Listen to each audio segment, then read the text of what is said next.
introduction, why this talk. Maybe you are as old as me because I grew up with that thing here. It's called The Hacker's Choice, How to Cover Your Tracks. It's like also like the keynote track, like Blast from the Past, the Stroll Through Memory Lane. It's really funny how all these techniques, like 30-year techniques, are still present up to date. All, or at least major APT groups worldwide, are using these techniques outlined here when breaching Linux servers, how to cover their tracks. We will cover a few of these techniques in these talks in these upcoming 25 minutes. And again, I'm doing full-time incident response. I'm a blue teamer by heart.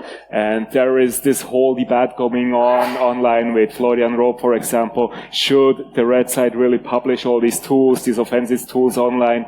It was never easier than today to breach networks. It was never easier than today to cover your tracks because, like you see here also on GitHub, a lot of people are just publishing tools and scripts and then claim how to cover your tracks, how to be more stealthy in the networks once you will gain access to a network.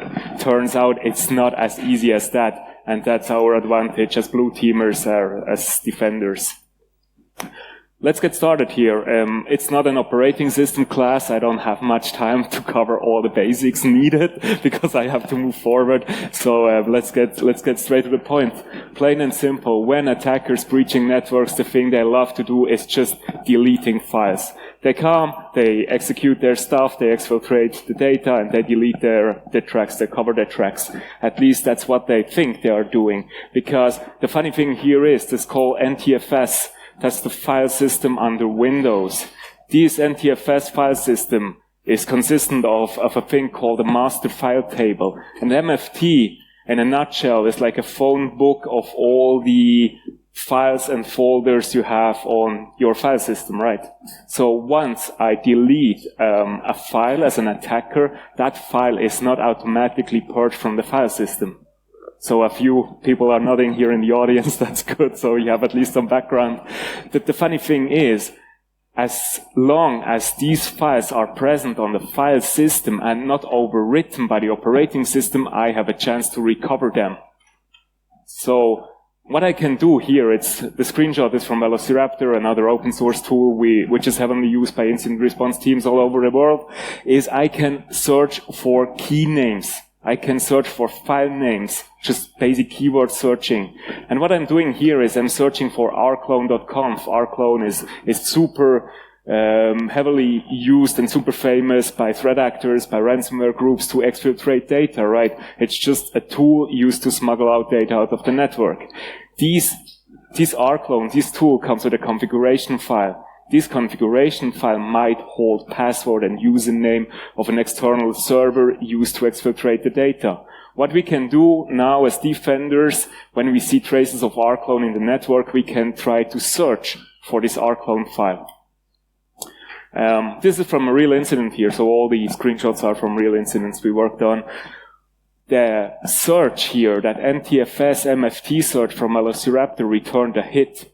So even if the file was deleted by the actor, the file system search on the MFT returned a hit, meaning the file is still present on disk. It's not present from the GUI, not present from the Windows Explorer you use as a regular user, but with forensic tools, we might have a chance to recover it. Okay? With that information, with that MFT, the master file table ID returned by this hit, I can recover that file. Even if the attacker deleted the file, I can recover it from the operating system. And what I gain in exchange is username and password to the server the attacker used to exfiltrate the data. That's super helpful for the investigation. Why? Because, we can pass it to law enforcement. We passed it also to the customer. The customer logged into the server and deleted the data. We said, that might not be the best move. Just law enforcement might come back to you because they see your IP address in the logs as well. But hey, full disclaimer, I wouldn't do that. Please do not log into attacker servers. You might also be visited by the police afterwards because, you're breaking the law. Because at least in Switzerland, we have laws which prevent that. Right. That's one strategy. So move forward, more deleted files funds. Because as I said before, if you are an attacker, you might not have the deepest knowledge about forensics, about blue teaming stuff, and so on. So the thing here is, besides MFT and NTFS, we have also a thing called the USN, so the journal, basically the journal from Windows. What the journal does, in a nutshell again, is it keeps track of everything that's going on a file system. Modification, creations, deletion, renaming, and stuff. Maybe you have a thought where we are heading to here, because we also find or might find traces of files which touch the disk. Just given you're doing an investigation, you're just browsing the file system with your tools, and you find no hits of whatever, of rclone or exfiltration software. That doesn't have to mean it was not there in the first place. That does just mean it was deleted by the attackers. But depending on how active the system is and how big the journal is configured to be, it can retain weeks or even months. And you might find traces of deleted files months ago. So this is super, super helpful, as you see here again. This is also from a case we worked on. This is from our Slack channel. We found traces of an attacker dumping LSAS. And what we are seeing here is, this is a service creation, a technique to dump LSAS. We don't have to go into details here. The gist of it is that just looking at the service creation logs, you cannot be sure that LSAS was dumped successfully or never touched the disk or AV just stopped the dumping process or so. But what we are seeing here is with the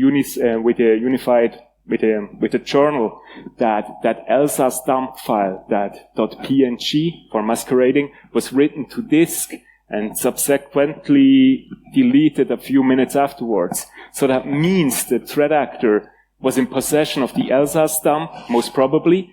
He copied it, or he extracted the hashes or the passwords from the LSAS dump, and then he removed the traces.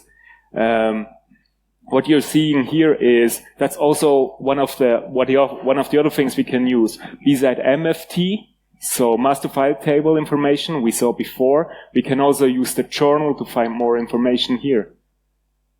Interesting thing here is, it's relatively easy to cover your tracks as an attacker, because just a little small utility built into Windows is fsutil. I can delete the journal right away. So the first screenshot is the results I showed you before when the journal was enabled. The second screenshot below is when the journal was purged. So basically, I have no information anymore as a forensic examiner. The good thing here is that command should not be too often executed in your environment, that fsutil USN delete journal. And Elastic also blogged about it and also created rules to find traces of this behavior in your network. And that's what I'm preaching all the time. You don't have to build 10,000 use cases, but just baseline your environment. How common is such a thing? sfutil deleting something? Probably not that common. And once you see that comment, you might want to investigate it, because that's not your regular office clerk just having fun on the command line. That's probably just a ransomware actor. Yes? I'm just going through artifacts. Please raise your hands afterwards or meet me at the coffee break, because like I said, I don't have much time, but there is really plenty of artifacts, cool artifacts I want to talk about. Next one is SRAM. It's called the System Resource Usage Monitor. Might not be as common as other artifacts like security event logs, like PowerShell event logs. We come to that. But in my opinion, it's super, super useful and helpful, because that thing here, it's running. Depending on your operating system, you have to be a little bit, it could not be that the coverage is not on your all servers, so you have to be you have to be careful so that you are not missing that artifact or searching that artifact because it's not enabled on certain operating system versions on Windows. But if it's enabled, it's super helpful because it tracks the usage and the network usage and the CPU usage of applications executed and running on your system. Why is that useful? Maybe you've heard of Amcache, Shimcache, evidence of execution, that famous poster from SANS where you find all the locations. This one here, why is that useful? Because this, again, from a recent case or from a incident response case we worked on, what we are seeing here is at least on the bottom of the screenshot, I mentioned it to my team. I found no traces in the MFT, so no traces in the master file table of that file, and no traces in the journal of that file. So just doing the investigation, I would say, oh, okay, that file never touched the disk. But I see clearly traces here in the SRAM database, because in the network usage tab of the SRAM database. And what we are looking here is that rclone file, that rclone executable I talked before to exfiltrate data out of the system was used by the threat actors, and it was captured here. So that gives me another angle to find traces, evidence of execution, and really prove to the customer or prove to the investigation that that application ran, and that most likely data was exfiltrated by the actor. Even it's a good angle because you said, okay, I know that, for example, with a shim cache or ARM cache, the file was executed. I'm not really sure that not something prevented the outgoing network traffic like proxy or local firewall or so, right? Because I see here also the network usage. It's a bit truncated, the output, but you should see what I'm trying to say. I'm a big ambassador of PowerShell logs. Maybe you follow me online or just read all my blog posts or whatever. Because if I could choose just one artifact, it might be probably just PowerShell. Because PowerShell, in a lot of our incident response cases and intrusion, we see actors are still using PowerShell. Be it for first stage infections, being for exfiltrating data, be it also for mapping the Active Directory. Because one time I was joking with my colleague and said, why is every actor using tools like AD Explorer, which are heavily flagged by EDRs, by AV vendors, and then a few days later we really saw an actor which was using baked in PowerShell commandlets to mapping out the network for LDAP queries and not. And this was really the proof point for me that to say, why is not everybody really looking at their PowerShell event logs, transcript logs, and whatever? It's so underrated, at least from my perspective. Again, recent case here, live case here. PS readline is an artifact, so as soon as somebody spins up a PowerShell console, everything you type into that console gets logged to the PS readline file. It's just a text file sitting there and waiting for you to be looked at. We use that event log all the time, or that log file all the time, to find traces of attackers. Why is it useful? I gave an example before to find traces of an attacker mapping the network. Again, we see traces here because they use PowerShell to exfiltrate files or just combine files into a zip file to exfiltrate them later. It just gives you more clue to your investigation, and you might heavily miss out if you don't look at these PowerShell logs. Of course, it's super, super easy, again, as an attacker, so because it's a cat and mouse game, me as an attacker, I just can say, yeah, I remove that file entirely, that PS console history log file entirely, and then I have no traces. I can turn off logging to that file with set PS readline option, remove item, and so on. But then again, and that's also really a takeaway for me here from the talk, is every action you do as an attacker might trigger another action, another artifact, another log file. Because when you're doing this here, we could also find traces of it. Just given that you are doing like process command line logging with an EDR or with Sysmon, etc., it's really easy to find traces of that action. Just given that you have an attacker who might want to cover their tracks and deleting that file, unsetting history and whatever, it's super easy. Again, the same behavior as we've seen before with FSUtil. Who does that in your environment? Who really does, or just purge the console history? Personally, I would build alarm or alert for that one, or just baseline it in your environment.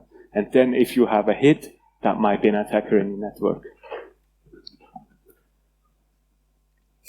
Also one of my favorites, I tweet it like 10 times per year because it's called the bitmap cache. It's super, super useful artifact. I'm repeating here myself because I love all of them. But the thing here is also from a recent case, the attackers once they breached the network, what they did was they tried to cover their tracks because they used RDP heavily to move laterally throughout the network. And once they reach their end goal, they tried to remove their tracks. So what they did was that terminal server client defaults give you hints to which server the attacker jumped to, which server they used, whatever. It just gives you more information as an forensic examiner. And probably the attacker heard of that and they thought, okay, or they just read a blog post. It might be clever to remove their log files. But the funny thing here is, and that's what really, really a cool thing is, if enabled, these bitmap caches leave so many traces on a system. What you're seeing here is really tiles. So that means when I, as an attacker, log into a server on the client system, which I use to log into that server, all these little tiles are created. That's for performance reasons. So RDP is caching the things, the screens you are seeing right now. Why is that useful, guys? Come on, it's so super useful. Because if you like puzzles, you can really zoom in. And why is it useful for us? We see staging folders, we see tool names. Hey, we saw credentials, we saw IP addresses from the attackers. A really load of forensics information just lying here. And then when I see something like this one, I have to laugh because I think, okay, cover your traces as much as you like, because I still have so much more information to battle you and to find really what you did on that network. I'm good on time. That's cool because we're going a bit to the Linux side here. Also, one of my favorites, clearing dmessage. I would love to present more on the Linux side. But I also gave talks about Linux rootkits. You can find them on YouTube if you're interested. What I told you before, that cover your tracks or how to cover your tracks from 95, all these techniques used back then, we used back in the days, like 30 years ago, they are still relevant up to date. Because what you're seeing here, this is a screenshot from Mandiant, from that blog post. They responded to an AP3 intrusion from a Linux or from a network device. Once the attacker gained access to the network or to that device, what they did was they also tried to cover their tracks. It's a little thing called dmessage, and it's the kernel ring buffer. So everything which happens on the kernel gets written to that, or a lot of things get written to that ring buffer. Right, it's super useful also for forensic investigations. The attackers, once they breach that server, use dmessage minus big C, capital C, to clear that ring buffer. And then I thought, yeah, okay, does that make sense? Yeah, probably not. And then I tested it out in my lab. First message, dmessage. And then you see in my lab, I loaded a tainted module. So it's just a rootkit on my system. We don't have to go into details here. But the bottom is interesting. So when I do dmessage minus big capital C and dmessage again, so the whole ring buffer is cleared. Right? So the same thing as here on that screenshot from Mandiant. And then we can argue, yeah, okay, mission accomplished, traces are gone. The thing here is, because most attackers or most offensive people, I'd say, don't have that much information or lacking the knowledge, the deep knowledge of operating systems. Because funny thing here is, even if you are deleting the ring buffer, that's only a buffer which gets overwritten periodically. The thing here is Linux, or at least most Linux distributions, are recording the same information in a separate log file. It's called kern.log. It's hilarious because they try to cover their tracks with purging information on one point, but they are neglecting the other point here. And once you know that, as a forensic investigator, you have so much more power over the attackers. And honestly, even if they remove that thing here, we still have a third option. It's called the journal. The journal also keeps track of everything which is going on the Linux, under the operating system. And we will also find traces here of the kernel messages. So the bottom line here is, even if you think the attacker purged the logs, one thing I'm preaching also to my team all the time is, just use free-floating searches. For Windows, it's the EVTX Hunter from Velociraptor. Just just search for every keyword you find during your investigation. Search for that little snippets. You might be surprised where you find traces. In which log files and which event logs you might find traces which you can utilize to strengthen your investigation then.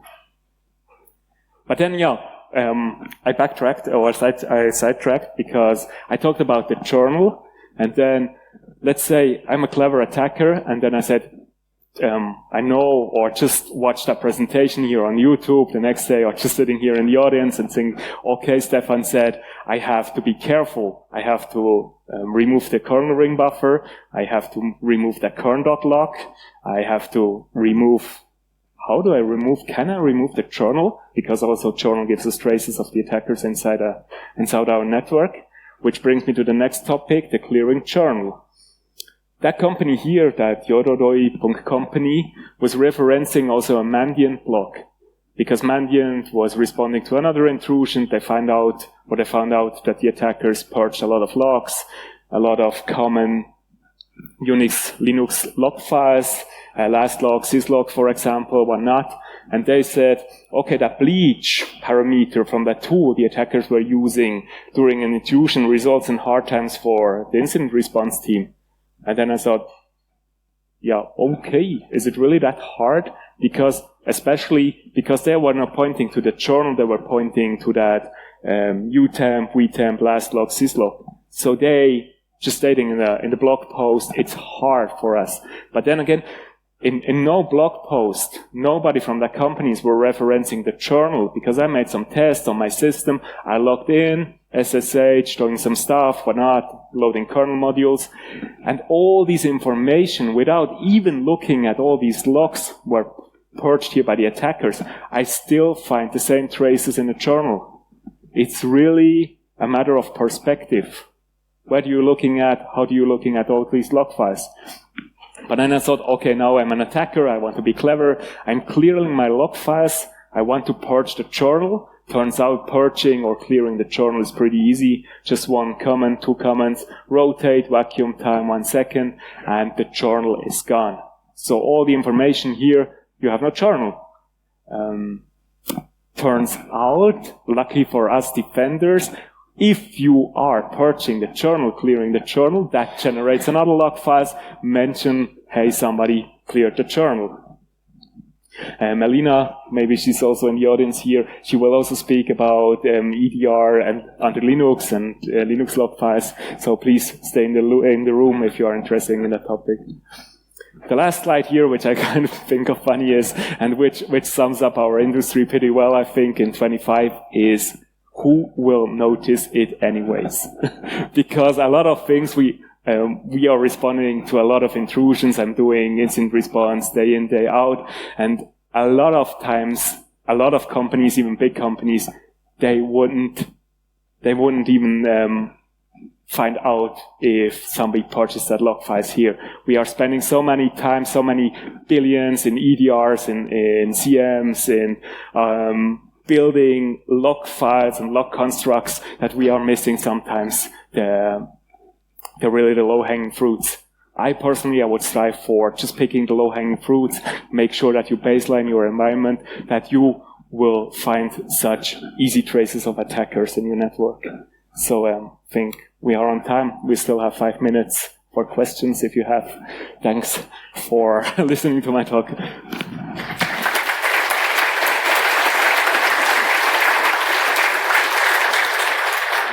Thank you very much. First question. Hi, thanks for the presentation. I have one question though. If I get it correctly, most of the methods that you showed here was about the attackers when they use load beans, right? Mm-hmm. So they don't put droppers or anything. But do we have some sort of mechanism to detect when there is a program calling an API, or not an API, but a system call, for example, right? To delete a file or so on, but not using the existing binaries on the system. Can we detect that as well, or what are the tools there? Do you have a specific file in mind, or EDRs are super powerful?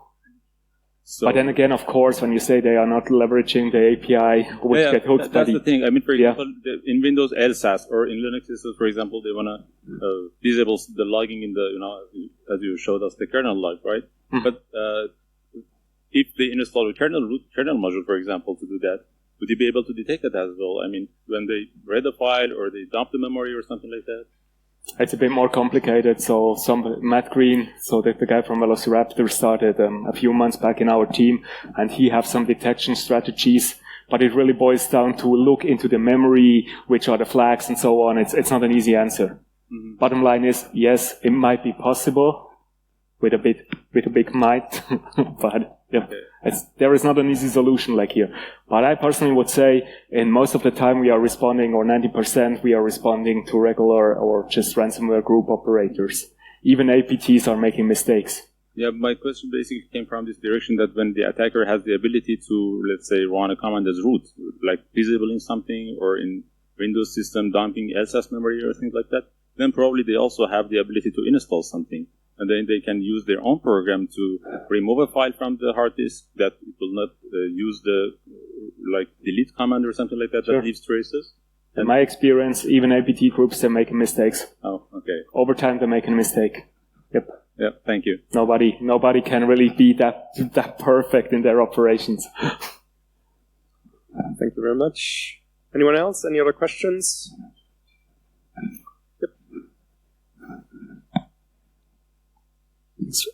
Thanks for the talk. I'm curious if there are any novel anti-forensics techniques that are giving you a head scratch or just stumping you recently. Novel, just in the Linux, on the Linux corner, there were some cool presentations. ePPF is the new kid on the block. Maybe you've heard it before. Well, so the core developer, Andrew Case, presented it like 1-2 years back. Yeah. ePPF, that's really cool. But also, just I also talked about it, so we can have a talk afterwards. Yep. Okay, then thank you very much. One last question. You talked about. Thank you for the talk. First of all, sure. You talked about human attackers. What about AI? I read more and more AI tools. So do you detect those, and how do you defend against those artificial intelligence actors? Yeah, sure. We responded to a few. It's called all these Jackie AI thing. A lot of people are just downloading AI-generated software, maybe for a cookbook or whatever cookbook. So it's but the gist of it is that the bottom line of all these attacks, even if it's AI-generated malware or AI-orchestrated malware, is that they're also setting up a system, they're dumping memory, they're doing like the basic stuff. It hasn't really changed. Like the same thing, like how to cover your tracks. 30 years later, it's still the same thing. Yeah. Excellent. Thank you very much. Thank you.